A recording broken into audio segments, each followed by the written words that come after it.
Wake that ass up. Early in the morning. The Breakfast Club. Morning, everybody. It's DJ Envy, Angela Yee, Charlamagne the Guy. We are the Breakfast Club. We got a special guest in the building, our guy, our friend, Joe Coy. Let's go. New autobiography. I'm so happy. He's got an autobiography out called Mixed Plate Chronicles of an All-American Combo. Thank you so much.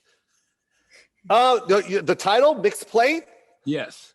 It's, Hawaii is one of my favorite places to go. They have a dish, if you've ever been to Hawaii, called Mixed Plate. And when you look at that dish, it has all these amazing items on there. It's got Korean barbecue, Japanese, teppanyaki. It's got everything on there. It's got tempura. It's got Spam. It's got mac salad. It's got everything on it. Individually, all that stuff is delicious, but you put it all on one plate. It's just beautiful. And that's how I look at my life here. And I just look at it as just like if we could just all mix together on one plate, will be beautiful. Interesting. And you have recipes in the book as well with all the different chapters. I had to put it on there. I gotta be an ambassador for our food, Angela. I was like, I should try this chicken. What is it, adobo? Chicken adobo. I had chicken adobo. Where'd you have it? I think I had it at Nicole's restaurant. What's Nicole's restaurant in Jeepney? Jeepney. Yeah, it's amazing. I had chicken adobo. I had chicken adobo. Yep. You know what I love, Charlamagne? What? Your beard looks like Envy's old beard before he painted it. Because mine is real. You know what I'm saying? I let my grays come in. I'm not hiding them like Envy is. I don't know what y'all talking about. Shout to DJ Khaled, shout to Rick Ross, shout to Diddy, shout to Kevin Hart. I don't know what y'all talking about. Shout out Why to are you trying to bring everybody down with you just because you do it? I'm just shouting my people's out. You did kind of hate on some other people by doing that. I'm just shouting them out. You should have shouted out Sharpie, Crayon. Right. That's like if you get a cheater and you shout out all the other cheaters. Yeah. I don't know what y'all talking about. You should have shouted out JFM. JFM. What the hell's JFM? Just for men. Just for exactly. He keeps saying the beard is real, but the color is not. Listen, I don't know what y'all talking about. Joe, does your book focus more on like your background and upbringing, or like the journey once you made it in the comedy? I wanted to tell people just how hard it was for me to make it, in this entertainment business, and the struggle it was just being a mixed kid growing up. We talk about systemic racism now, and I really didn't even know what that was, Charlamagne, until this is all, in light now, Mm-hmm. But I didn't know I was actually a part of it until I started reading my book back in the studio, and I was like, God damn, I was part of this. I was part of this type of systemic racism, being put in certain groups or not being able to do certain shows because of what I was talking about or what I looked like, or, you know what I mean? It was just, I didn't really know it until I started writing the book. And I was like, wow, just how my mom went through her struggles, in the 80s, being an Asian woman raising these kids by herself in America and just dealing with the racism that she had to face. Were you ever able to assimilate, Joe, a little bit? Did anybody ever mistake you for just a white guy? No. They always looked at me weird. Like I had the hazel eyes, like they're light, but the roundness wasn't there. They always noticed. They were like, "What are you? What is that? What is this? What is this mix?" Was it very difficult to write this book? Was it difficult going back on some of the feelings and some of the things that you had to think about? Yeah, the most difficult part was writing about my brother, and it was hard for me to talk about my brother. But I will say this, and I told Charlamagne this before, that when you brought up mental health and you put it out there and make people accept it, because a lot of people that have to deal with mental health issues, and I hate saying this publicly, you're embarrassed. You know what I mean? Especially when you grow up with a brother that has schizophrenia and the trauma that it put our family through. And I'm not saying my brother's a bad guy. He's, he had mental health issues, and it was very strenuous in our family, and it was a hard time. But I also went through this time where I didn't want to talk about it. Like I would always go, "Oh, do you have any siblings?" I'd always say, "Oh, I got 2 sisters," but I would never say my brother, because I knew once they asked me about my brother, it would go into this whole other world of like, oh, where is he? And I got to tell him that he's in the hospital. And then I got to talk about his mental health issues. Then I felt like I'm the only one. And it just sucked. So being able to, you know, especially like people like you, Charlamagne, and just like how now people are open about mental health, and you don't feel alone anymore. So like I know how important therapy is now. It is very important. And got therapy today. Yeah, man. Just I'm telling you, Charlamagne, when I read this in the studio, I had to do the audio version. That was the best therapy session of my life, man. Just reading the chapter on my brother alone. I remember I cried at the end. I remember I had to take a break. And I just remember this weight being lifted, like, yo, it's out. Wow. It's finally out. You know what I mean? I'm everyone knows now. And I love it. And by the way, I love my brother. This is no way I'm not trying to say anything bad. My brother's he's one of the funniest guys in the family. It's just he's dealing with, you know, mental health issues, and we're not alone. I just want everyone to know that you're not alone. And that's difficult. You were very honest about that, because I'm sure there were times you felt like your life could have been in danger. Your mom's life could have been in danger. So many times. Because of that. Oh man, we had so many cops at the house. You know, it was always physical. There was always jail time for my brother, you know, always in and out of hospitals. So yeah, it was traumatizing, man, as a kid. And I didn't like talking about it. I really didn't. You know, how do you feel about that? Because you would be the perfect person to ask. You know, let's say something happens with your brother that is violent, and you said he had to go to jail. Is that necessarily right? Because mentally he wasn't right, so he might not have known what he was doing. But do you still put somebody like that in jail, or do you say, no, we understand he wasn't in his right mind at the time, let's continue to give him help and not do jail? Because he doesn't know what he did wrong. So is jail really what he should be sent to? I think jail is, you know, the initial, you know what I mean? What he did, you know, he would be physical with people. He would hurt people, you know what I mean? And they don't know. They're arresting somebody. But immediately he always gets into immediately he goes right back into the system. He stays in the hospital, and, you know, he gets the medicine that he needs and the therapy that he needs. But it's a struggle with my brother. It's hard, man. You know, my brother just called me 3 days ago. It was his birthday. And, you get a glimpse, you get a small glimpse, man. The window opens and there's Robert, and you love it, and you enjoy it. And then boom, the window closes, and that's the hard pill to swallow. That's the part you're just like, fuck, man, you know? So it felt good to be able to talk about that in the book. Word. I'm glad I had texted Joe. I'm sorry? I had texted Joe Coy also when I was reading it, just to tell him that I thought the book was excellent, just because it's not just about jokes and about being funny, but it really is a hard path that you had to go through to even get to where you are today. It took you like 15 years, pretty much. It took me 15 years. It took me 15 years just to get on the Tonight Show, and just always dealing with like, oh, I don't think they'll get it. You know, you might want to not talk about that. It's just like stuff like that was just kind of like whack. You know what I mean? But I would listen to it because it was just like, all right, well, this is normal, right? I got to adjust. I got to adapt to whatever it is to get me in. But it just sucked, man. It feels to me, Joe, like when you started, I'm sorry, go ahead. No, I was just like, you know, no one really knows the struggle of being a half white, half Asian kid, being raised by a Filipino mom, dad, dad moved out. And now here's my mom that just got to this country, and she's dealing with racism all around her, but she's just like, even though she's American, she feels like a visitor. So she doesn't want to approach anybody when they're doing something messed up. You know what I mean? And here I am, a little kid, seeing my mom go through that. It's just like, it's fucked up. There's this one story I wrote about my mom when we went upstairs to go claim some prize that we won at the mall.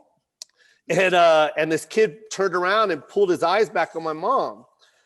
And I just remember like when I wrote about it, I couldn't believe how much trauma that caused me, because I knew it by detail. You know what I mean? And I remember my mom putting her hand on my head, just going, he doesn't know Joseph. He's just being funny. Like, that's just her accepting the fact that this is normal. You know what I mean? Yeah, and she's scared to say anything, because in her mind, she's a visitor. You know what I mean?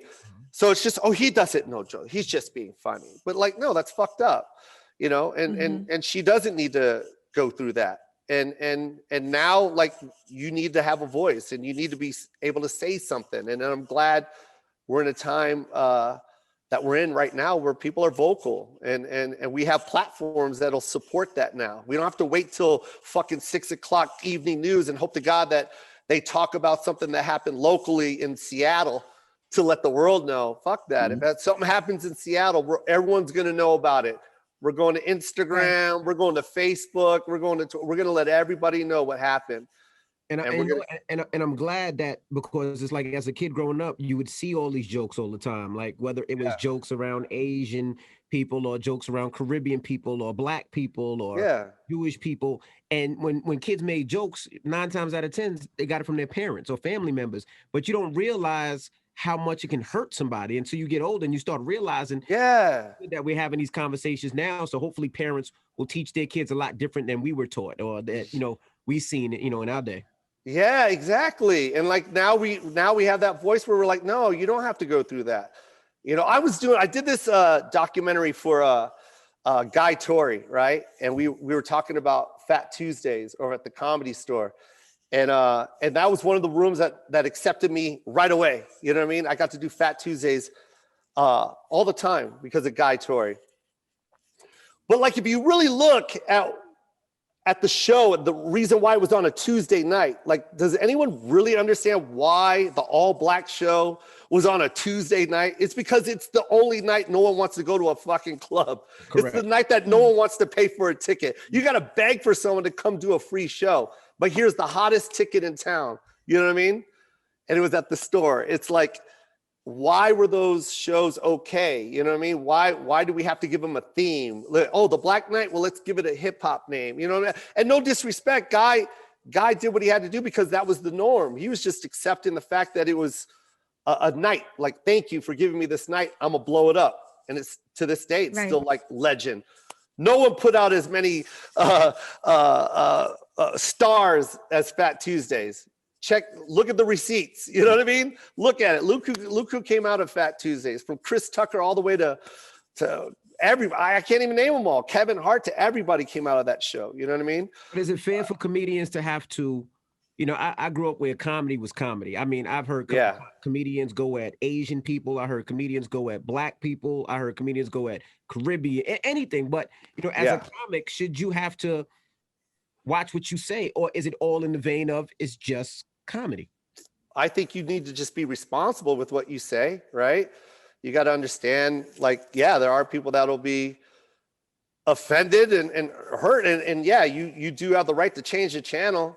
But I also think as a comic, you're also responsible. It's like, you know, when you're being hurtful, you know when it's. Do you know? It's not even. I think so. I believe so. Right. You know what I mean? You know the difference when you hear something. You're like, yo, man, that ain't even coming from funny. But think about it, right? Think about like an old show like In Living Color. Mike Tyson ran down on Keenan Ivory Wayans because he didn't like the way Keenan Ivory was portraying him. But that shit was hilarious. It was funny. Yeah, it was so funny. But that was also the norm back then. It was talk like that back then because, you know, society accepted it.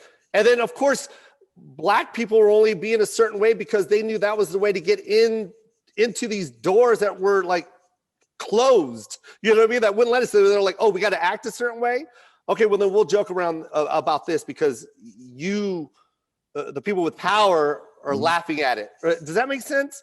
It's kind of like Asians. It's like, dude, like, we had to do what it was to make you happy to let us in. And that sucks. And I was a victim of that. I had to do that.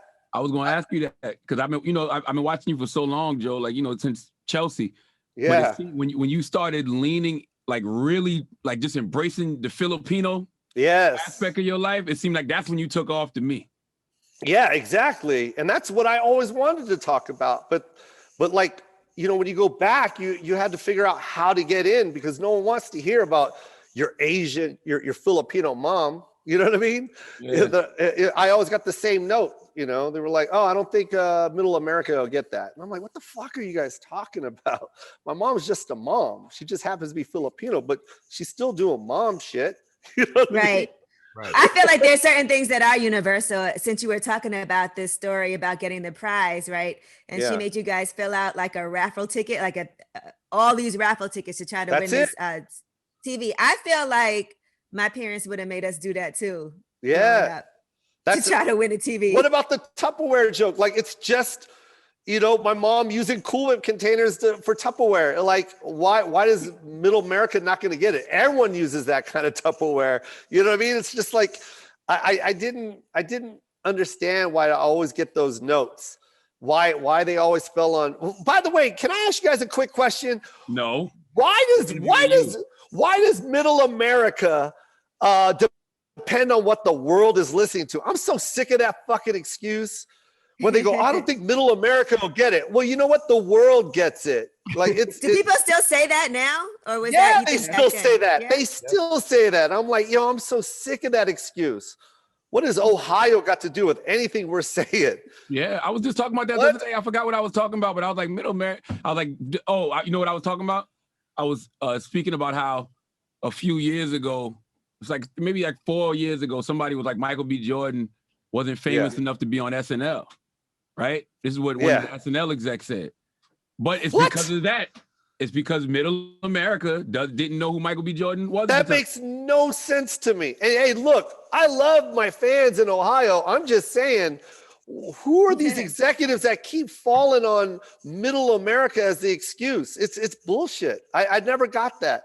Mm-hmm. I just recently got that. I'm not going to say who, but it was like 5 years ago. It was the same thing. I don't think they'll get it. Middle America is not going to get it. I'm like, what? Middle America. What are you talking about? I just sold out 2 forums. I just sold out Dubai. I just sold out Philippines. I just sold out New York. What are you talking about? Like, the world gets it. Yeah. I'm just saying, the world gets it. Why the fuck are we waiting on Omaha?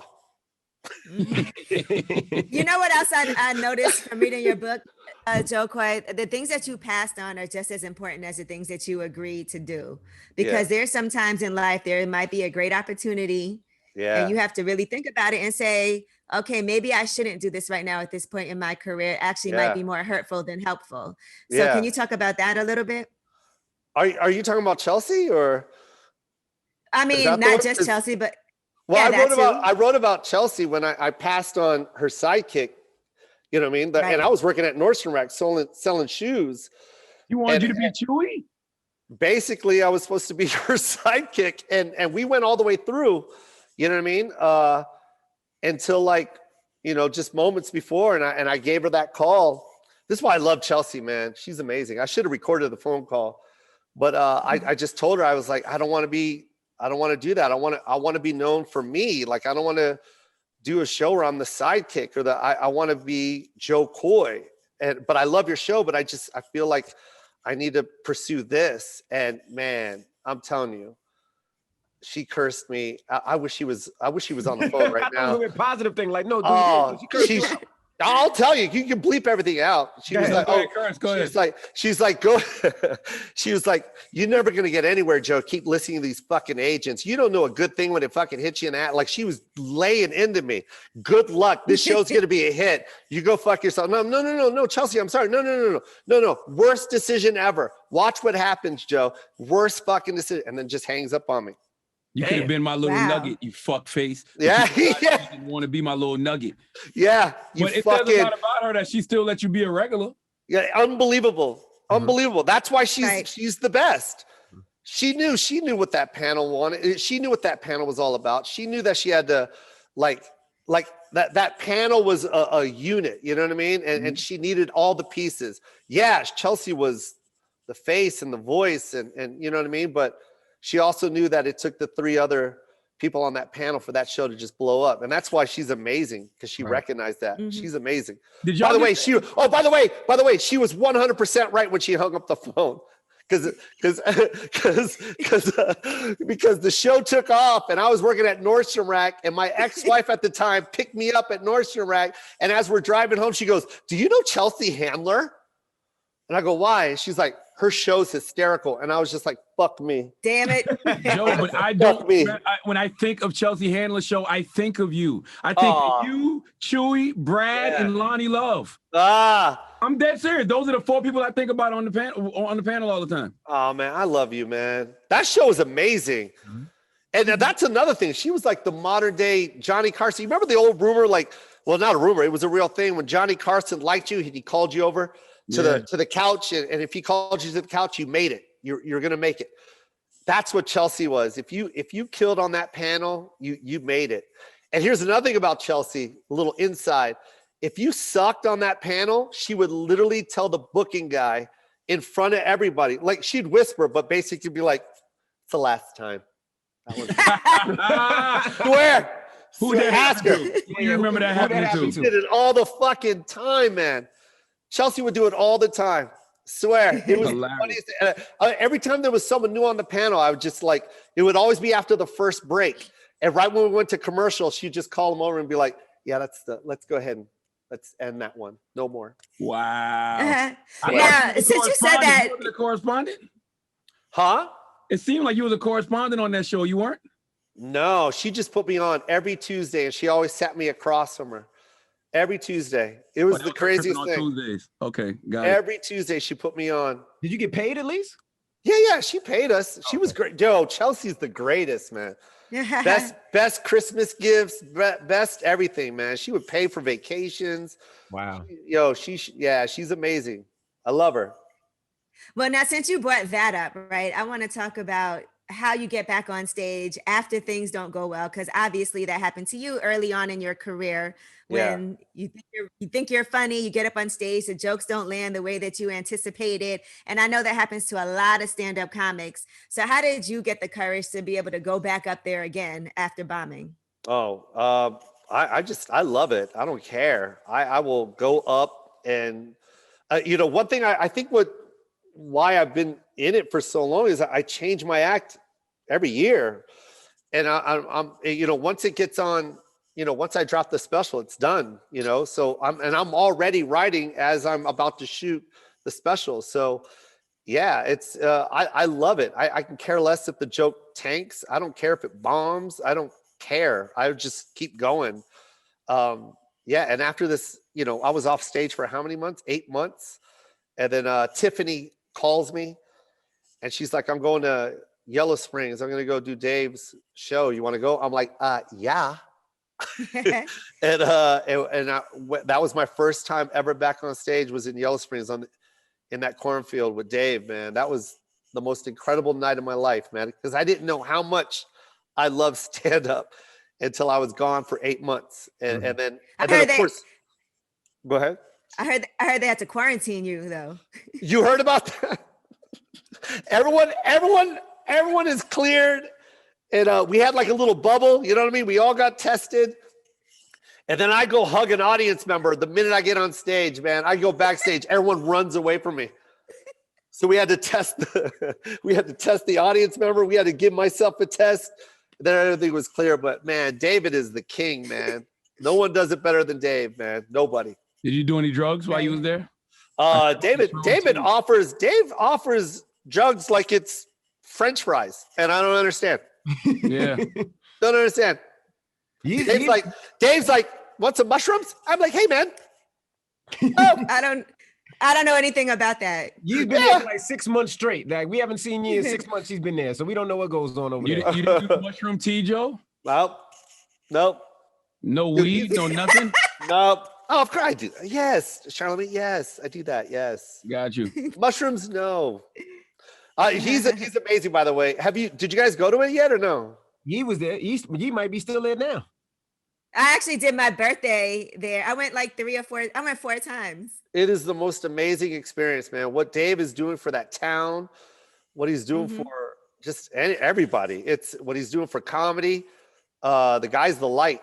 He really is. I always say that to him. I say that to him too, by the way. I'm like, you're the light. And no one's brighter than you right now. You are the light, bro. So thank you. I always thank him, man, because I don't want anyone to speak on any issue unless Dave speaks on it first, because he knows how to say it and he knows how to make it funny and he makes you think. And I love that about him. You know, you got your That's movie. definitely- This is your weekend, right? Because you got a movie that you're supposed to be producing called Easter Sunday. Yeah, can you believe it? It's Are you producing it? I know you're gonna be in it, but are you one of the producers too?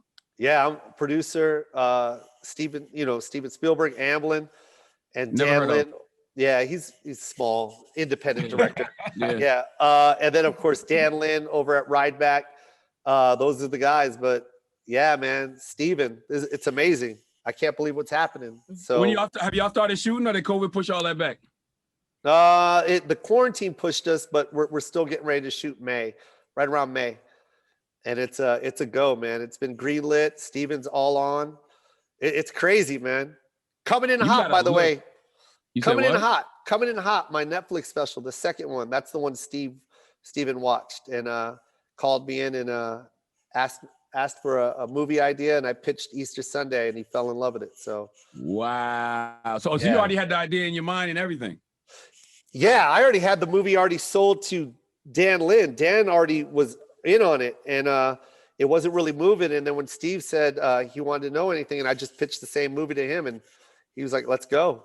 Why Easter Sunday? What is it? What is? Because I'm wondering about that. Because I know that's coming up this weekend. What is it about Easter Sunday? That's a huge holiday for Filipinos. That's our Really? day. Oh man, are you kidding me? That's our day. That's the day of talent shows. That's the day of food. That's the day of fights. That's the day of everything. I don't know. Filipinos they love Easter Sunday, man.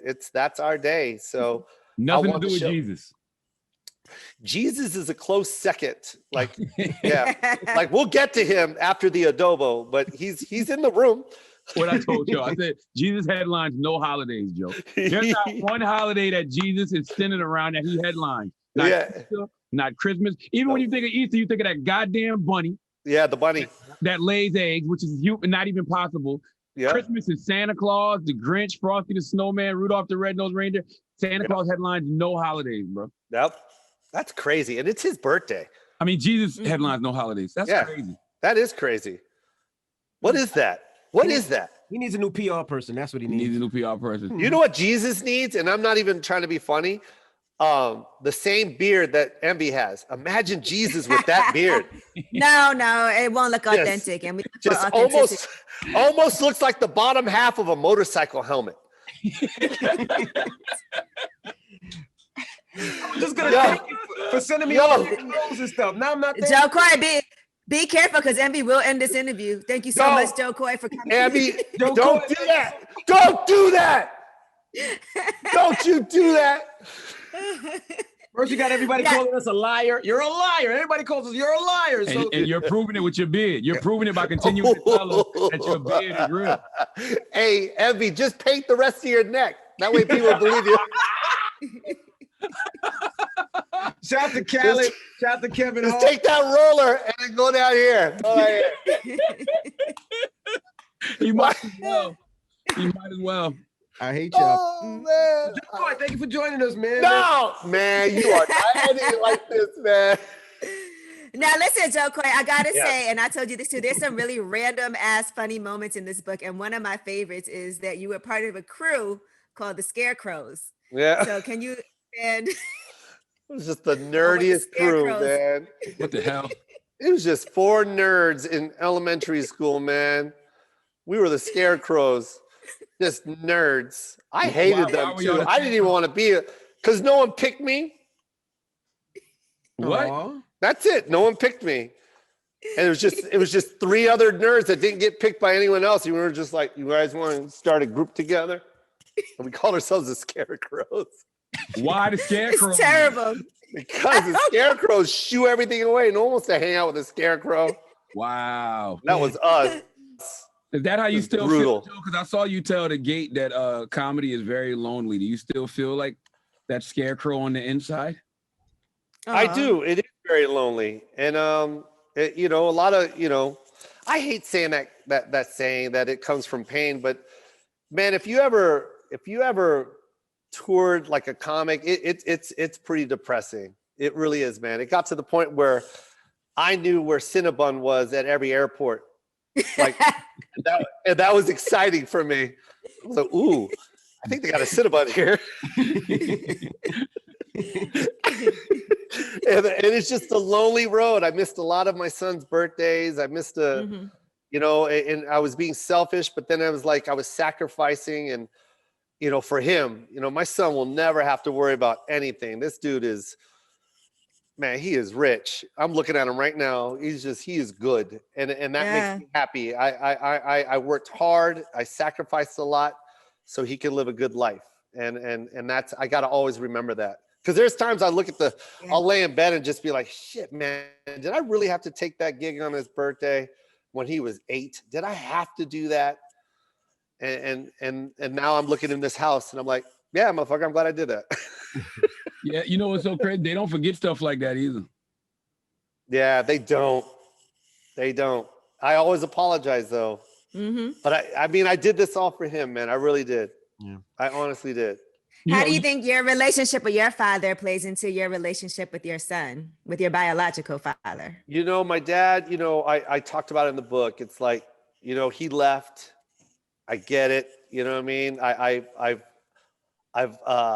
forgave him. You know, I told him, you know, I get it. I understand. It was hard. You know what I mean? But I was pissed. I hated him. I hated him for it. And I don't want my son to feel the way I felt, you know, growing up during those times that I had to grow up. From 11 to 20 was, you know, it sucked. So I don't want my son to ever feel that. So I'm always around, to the point where my son's like, hey, Dad, you know they got a Cinnabon at that one airport. You want to go by yourself?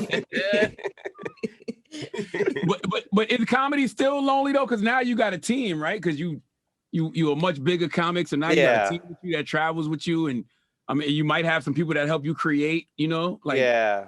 I mean, it's just good now. Now it's better now. I can fly to a gig and fly back home, you know, that night. I can do stuff like that. The venues are bigger. I get to share it with my son. He's at that age where he appreciates it now. Whereas when he was 8, he's like, what are you doing, Dad? I don't get it. But now he gets it. And, you know, it's more fun now. And I'm glad that my son is at this age where he gets to see this part of my career and see what his dad worked his whole life for. Right. Yeah. Yeah. I like that picture in the book too, where you look so innocent with the glasses from high school. Yeah. I can see why you would call yourself a scarecrow. Right. Yo, man, why are you talking like you were fucking handsome? Like, why?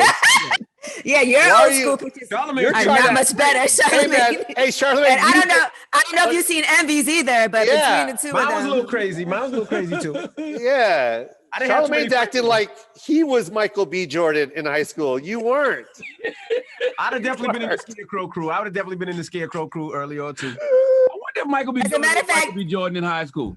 Yes, Michael B. Jordan was always Michael B. Jordan. Think? Yes, he's one of those guys that everyone thought he was hot. I don't think so. Well, according to L'Oreal, she went to high school with him, and she said they used to make fun of him in high school. See? No one, man, she is a liar. Who is this? Who is this? No one liked her. She said he had it. No one liked her. She said no one liked her. No one liked her. Who is this? What's her name? What's her name, Angela?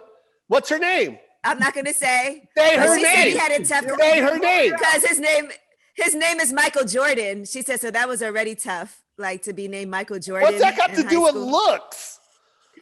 And your friend L'Oreal is a liar. You need to stop hanging out with liars, Angela. Anyone that says Michael B. Jordan wasn't good looking like 10 years ago, that's a lying bitch right there. You are a liar. Listen, tweet us. I want to see old Michael B. Jordan high school pictures. Tweet us, Breakfast Club AM, or tweet Joe Coy. Show us Michael B. Jordan high school pictures. We can figure this out quite easily. Absolutely. Oh, very fast. Oh, and also tweet L'Oreal's last name because she's a liar. Oh, she's gonna love this. L'Oreal's gonna get you, bro. She does radio in DC. L'Oreal don't bite her tongue. Oh God! Don't listen to her. Don't listen to her show, DC. That whole show is a lie. Oh my goodness, man. So I gotta ask you, and I told you, Joy Coy, we need to get your mom on here one day because your mom seems like she is an absolutely hilarious person. I think a lot of who you are is shaped by how you were raised by her. 100%. How does she feel about the book? Oh, she loves it. I mean, look, one thing I always wanted to do was make sure I represented my mom and my culture, or the race. You know what I mean? I never wanted to like make fun of her. I wanted to like talk about her and laugh. You know what I mean? And share her stories, and that's what it was all about. So, man, she loves it. She loves it. So. Now that you're finally making some money, now that she understands what you do, I'm sure that helps. Yeah. And you don't got to do your Michael Jackson dance moves anymore. I don't got to do that shit anymore, man. That's done. She used to make you dance? What? She used to make you dance for company? Charlamagne, you know what I love about you? That I don't read your book? You didn't read shit. You don't. You're not even trying to Google anything. Nothing. I'm going to read it though, but no, you're not. I am going to read it, but I'm talking to you now. What kind of interview is this, Charlamagne? Where you're like, so you used to dance? No, I said, did your mom used to make you dance for strangers? I swear to God, this is Charlamagne. Watch. So, you're Filipino? I had adobo at that one place that Nicole had. Phil? What the Phil? What? Phil? You said you had adobo. Your name is Phil? Phil, what? Your name is Phil? Your last name Pino? You're not. Oh, yeah. I know a lot of Pinos. I know a lot of Pinos. Yeah. Oh my goodness. We know you do. We do. Hey, can I show you guys something really cool? Yeah, show us the dance moves you used to do in front of the strangers. You're such the a moonwalk. jerk. Stop it. You guys are jerks. You guys are. No, real quick, Envy, look to your left real quick. Look at that neck.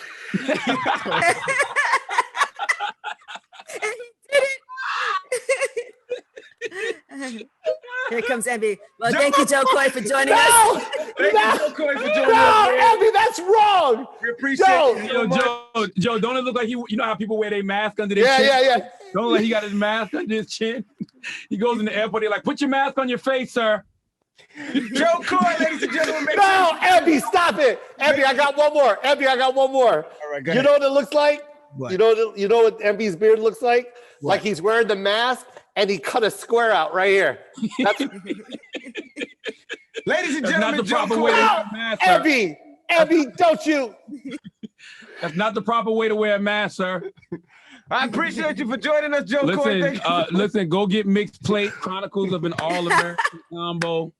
All right, Joe. I love you guys. Biography. It's a great read. It's fantastic. You didn't even read it. What's your hey, Charlamagne. I got a new nickname for you. You want to know what it is? What is it? L'Oreal. You fucking liar. That's Charlamagne's new nickname. I want everyone to hashtag L'Oreal, aka Charlamagne. I love L'Oreal. Oh, man. Joe Coy, goodbye, man. I love you guys. No, but it really is a great book. I do have to say that. Like I want to put it out there because we are trying to make sure that people understand. Yes. So shout out to all the other scarecrows who were watching this maybe felt like they didn't belong when they were younger. But again, like I was saying earlier, it does give a lot of insight into your whole upbringing, your family, things that you had to deal with, and the long, hard, lonely struggle to get to where it is that you are today. So I think when you see that backstory, it does really show people a lot about who you are as a person, and they can appreciate it. Because I read the book and then I was watching the stand-up in the Philippines, the show you had where you introduced other Filipino comics, and you had the dancing and everything. And I think after reading the book and then watching that, it does put everything into perspective. So same. I love you. Same. Read it. Same. I love it. I love the part about when you wrote about, you and your crew, the scarecrows. I love the part about you dancing with your mom. Your mom making you dance. No, but Jackson. I hate you so much. Okay. Oh man. And by the way, Charlamagne, I'm speaking on behalf of every guest that's been on the Breakfast Club. I hate you so much. Every guest. I hate you, Charlamagne. Oh my goodness. Joe Coy, ladies and gentlemen. And thank you so much because you sent me a bunch of clothes and things from your tour, and I appreciate it. I always wear them. I hope you see them. Thank you so much. He did not wear it. He's a liar. I wore it and I posted it. And I posted it on times. Instagram. He I reposted. love you. I do wear it. All of you. I love you guys so much. We love you Yeah. guys. Best show in the If world. y'all would just read the book, if y'all would just read the book, man, I'm gonna read it. he'd be excited. Bro, guess what? Guess what I just saw, you guys? What? You're gonna get mad at me. Envy took off his hat. He paints his head too. But does, take off the no, hat no, one more he time. does. Take off the hat. Let's see. Take off the hat, Envy. He does. You're right. You're not lying, Joe. No, Why do you know what take it is. off at all? Envy, Ooh, yeah. Envy, you know what it is? It's bald It's not envy. moving. We're jealous. Cool. I have hair. No, we're jealous. Oh, We're okay. jealous. Thank you so much. You know what? Everybody jealous. take off your hat. Everybody take off your hat. Come on, let's have a scarecrow moment. We bald, Everybody. baby. There you go. Scarecrows. See, me and Joe Coy living on truth.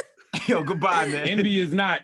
Envy. Do you I wear- love you, Envy. Do you take pills when you have sex, Charlamagne? What? Do you? Yes or no? What? So you're not What does that living have your to do with truth. anything? If you could do what you want to do with your pills and your body, No. Envy, I'm not judging you for letting those kids from the Bronx spray graffiti on your head. They need some money. I'm not mad at it. Listen, Goodbye, last time guys. Joe Coy was here, we learned that Charlamagne masturbates on his knees while he cries. That's Anything true. else? Yeah. That was weird. That was a very weird moment. Well, I Joe, love you guys. I gotta go. All right, Joe. Love you, It's the bro. Breakfast Club. I love you guys. We love you back.